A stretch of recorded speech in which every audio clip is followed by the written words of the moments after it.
a NUD and you don't have an STD. So if you have sexual intercourse or engage in sexual activity, you can't give a partner an STD if you don't have it. Okay? So, no, they can't just appear out of nowhere. Okay? You have to contract this. Okay? No matter how dirty you are, no matter how much time you do not shower, okay, you don't have an you don't have an STD or HIV. So a virgin can't give it to another virgin. Well, no, what if you were born a virgin that was a person who has not engaged in sexual intercourse or oral sex or any sexual activity can still have the HIV virus if you inject needles. Heroin addicts share needles frequently. Why? Because they're expensive and they'd rather spend their money on the drug than the needle. I mean, how the heroin needle? Well, you have no clue what being a heroin addict is like. It's. I mean, the story these people talk about, the recovering addict, is insane. It's like the only thing you care about. Cut off your arm to get more heroin. I mean, like, you'll cut off literally. Okay, so, which is kind of the point behind the comment. Let's go. But let me just say, people don't always be honest about whether they're virgins or not.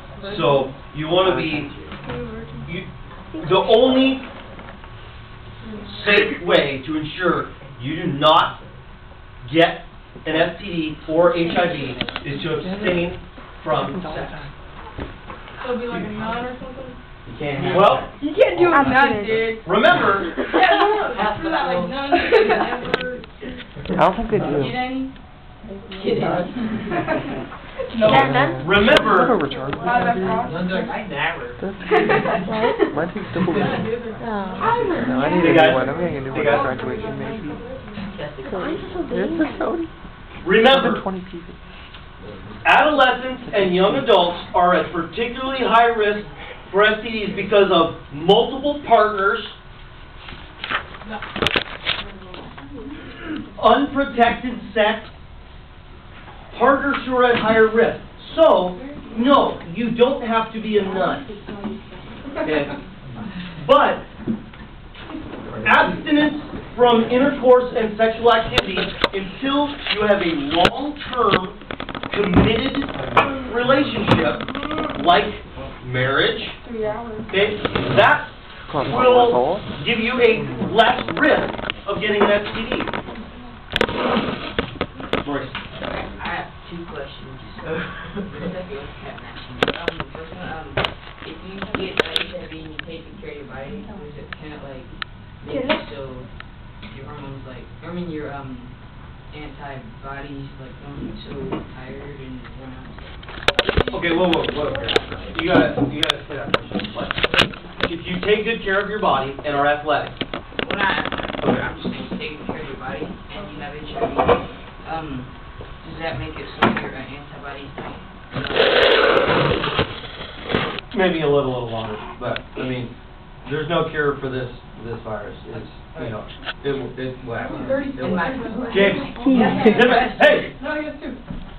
I thought HIV, it didn't just get all the antibodies. I thought it infected the antibodies and they were not able to work at all. You know my Thanks, James. my picture? It was the KISS method. You know what I mean? I kept it very simple. There's a lot more play, and you are correct. It basically it owns the antibodies. Becomes it's like it makes them on your team kind of a thing, according to my soldier method. Adrenaline, makes us pretty much superhuman, makes us faster. Just what? Adrenaline. Adrenaline, yeah. Yeah, that's for our body, but can we give adrenaline to our antibodies to fight every?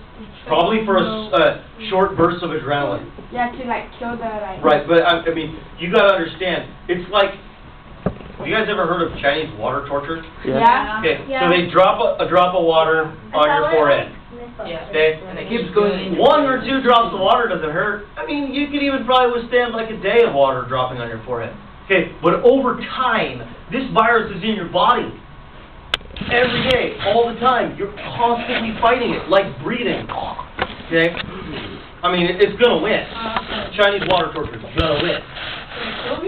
Yeah. No, wait, it goes through Chinese water torture? Long enough time and it will put a hole in your head. you crazy. You'd probably be pretty dead by then. But Yeah, Strap you down. Candy bar not the water. That's not a Chinese water torture. I think that's like 20 seconds, not a freaking. here's something else I want to say. I have to stop, Jake. Maurice. I'm gonna put blinders on you like the horses.